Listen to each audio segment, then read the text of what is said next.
Hello and welcome to Travelog. I'm Liu Changying.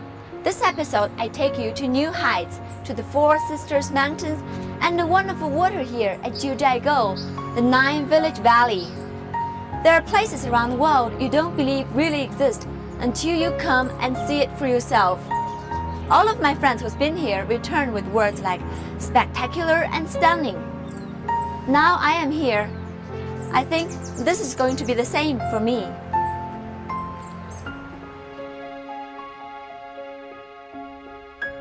People say Jiuzhaigou is both heaven and hell.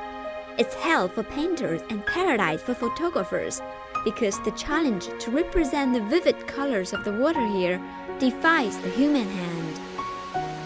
Here, some 2,000 meters above sea level, nature has worked its magic over an eternity. Glaciers and movements in the Earth's crust have folded and shaped the landscape since the distant past, so that today we have a spectacular array of shoals, waterfalls, and stepped lakes.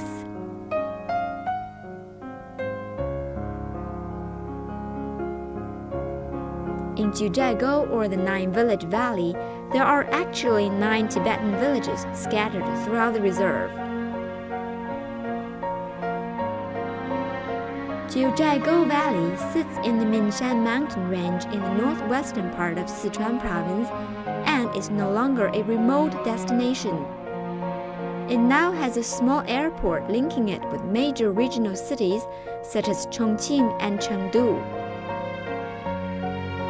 Before heading back to Chengdu, you can make a stop at the Four Sisters Mountain.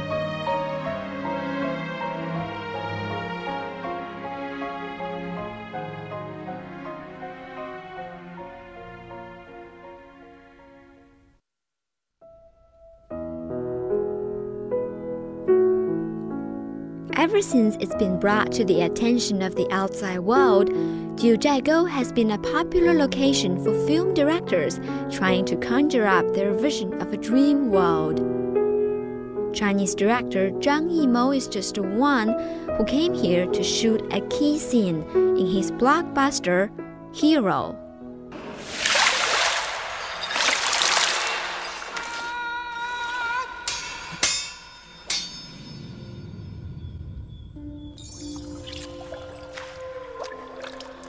This is called Bamboo Lake. The still water reflects the undulating mountains and the blue sky. Its reflection is just what Yimou needed for the unreality of his fight scene.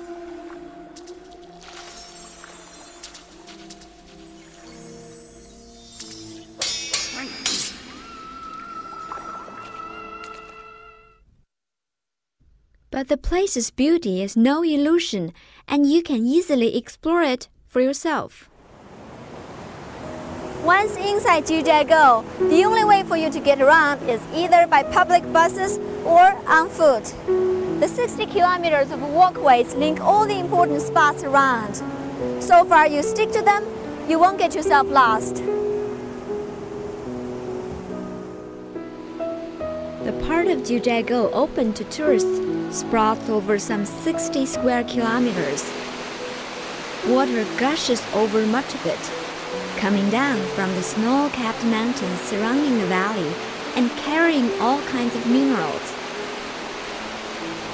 This is called a pearl shell. Snow melt gurgles through bushes inured to the chill of the water, and submerged limestone formations project fold and notches that stir up countless shiny pearl-like bubbles.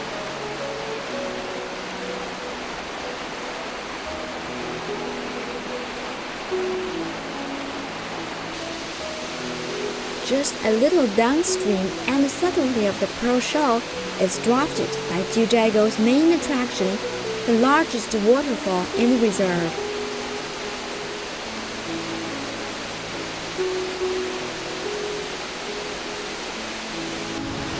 This is definitely a highlight in Jiuzhaigou, Norilang Falls. In Tibetan language, you can call any handsome, great-looking guy a Norilang. Let's take a closer look at him.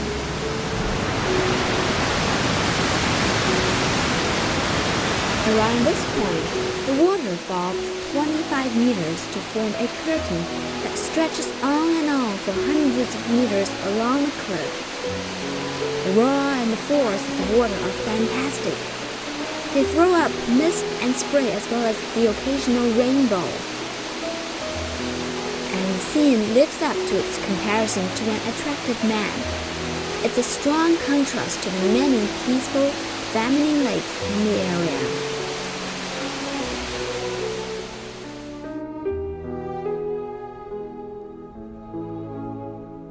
The variety of color in Jiuzhaigou is really beyond words.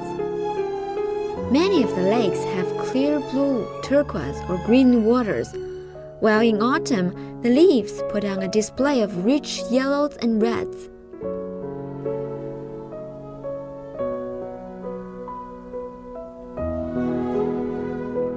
The water is colored by the 200 or so kinds of algae populating the lake's depth. They grow along the carbonated formations at the bottom of the lakes, creating beautiful, imaginative designs. The water descends from the mountaintops and so is very cold. As a result, only one kind of fish can survive, a special kind of carp that does not have any scales. Only nature could put on such an original show.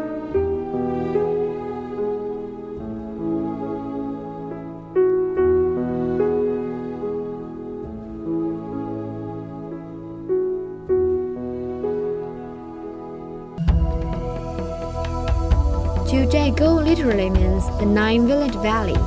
The name refers to the area's 9 Tibetan villages. The people living here are descendants of military personnel stationed in the region by the ancient Tibetan Tubo dynasty.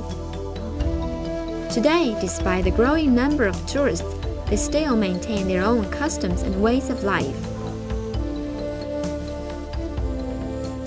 The Heye village sits high on the mountain, and all the houses are built in the traditional way from wood, stone, and earth.